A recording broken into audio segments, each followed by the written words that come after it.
Достар сәлем, дәл қазір Аппақ келін сериалының 3-ші сериясына тоқталып кетейік. Кино басында барлығы шай ішуге дастарханға отырады, ал құдағи болса серуендеп жүгіруге шығады. Қамажай паспортын әлі таппай жатыр ма деп сарказммен сұрайды. Бала соған жақын арада оларға уақытша паспорт жасалынатынын айтады.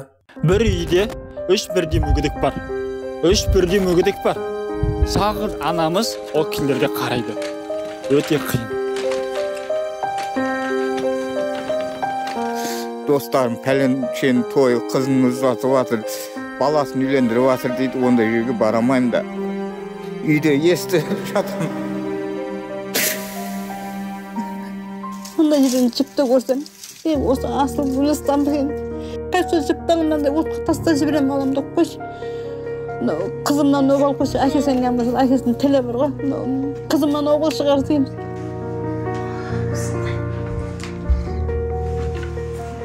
Кейде мына балама да ұрса, майса өзің ептесең сен жүресің ғой, сөйлесің ғой деймін.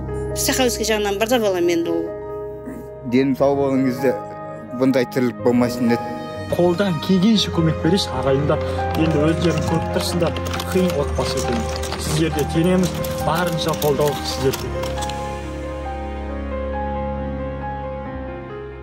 Жүгіріп жүрген құдағи екі жігіттің қой сойғалы жатқанын байқайды. Бұл жауыздық деп екеуі жоқта қойды босатып жібергісі келеді. Бірақ олар келіп қалып бұл жоспарын бұзып тастайды.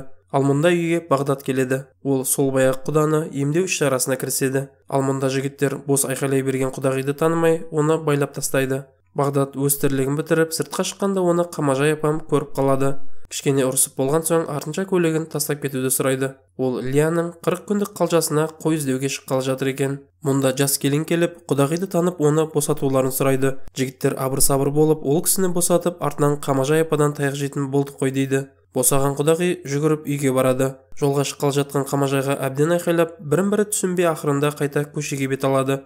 Бұл жолғы мақсаты қойлардың барлығын құтқару. Қамажай апам қой іздеп бір жігіттің үйіне келеді. Сөйтсе ол үйдің қойлары жоқ болып кеткен екен. Ары қарай бет алып Күншуақтың үйіне келеді.